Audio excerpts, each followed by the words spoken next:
Alright, our materials list. We have a 6x4 section of 3/4 inch rubber stall mat that you can get from any feed store. We got ours from Tractor Supply. 3/4 inch 4x8 plywood sheathing. Ours is made out of pine. You can get it from Home Depot or Lowe's. There's 2 pieces out, but you'll need 4 for the 2 layers. This is our top sheet, our landing sheet. It's 3/4 inch MDF, 4x8. We actually got an extra section of MDF because you'll need to cut it for some 2x2 sections.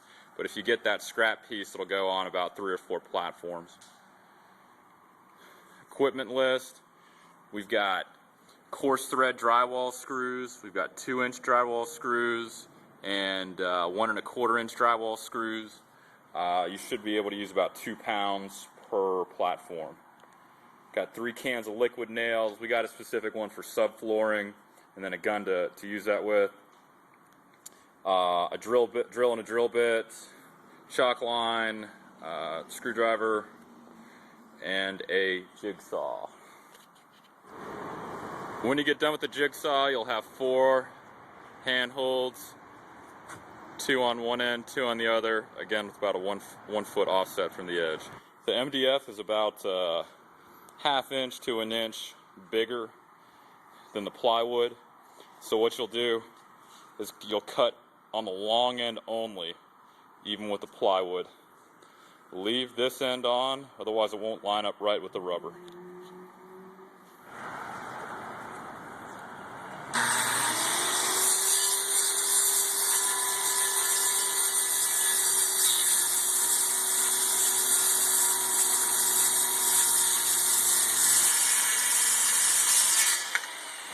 Words of wisdom, MDF dust is tiny and gets everywhere. That's why we're doing this outside. Right, so I would recommend doing this outside.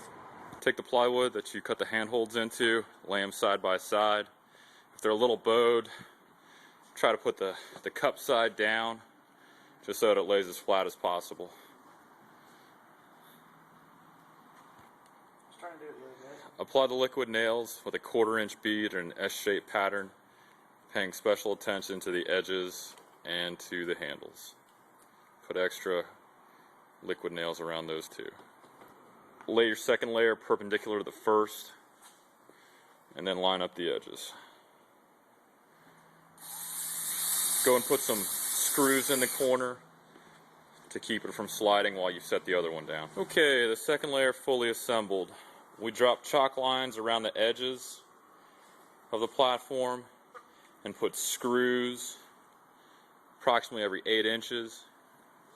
We also drop chalk lines parallel to the short side about every foot, and put screws along those.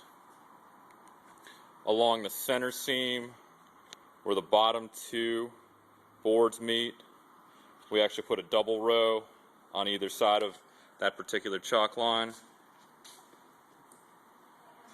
And then where the handles are, we reinforced with more screws. We used about 5 or 6, kind of in a horseshoe pattern. Okay, take your 4x6 stall mats. You'll need to cut them in half to get 2 2x6 sections to drop the weights on your finished platform. What we did is we chalked a line halfway down the middle of these. And then my preferred method is to stick a 2x4 underneath of it, do very shallow cuts till you get all the way through, and just work your way down. Linda's using a 2x4 to help her stay on the chalk mark that we lined out. Putting a very light score mark in there. Then once you get that first score mark started, you just kind of cut deeper and deeper until it comes apart. Starting the third layer and the final layer of the platform, we took our extra MDF and cut 2x2 sections to complement the 2x6 sections of rubber that we cut.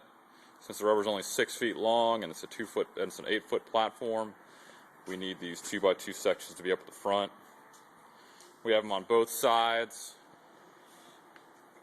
We're not going to glue this layer down. We didn't do that.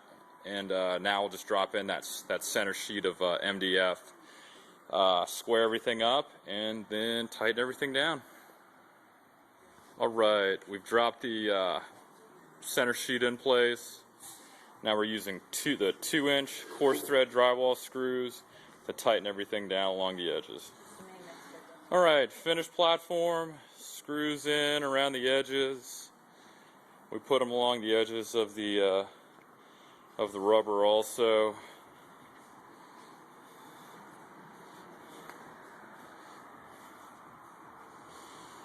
And finished platform's ready to use.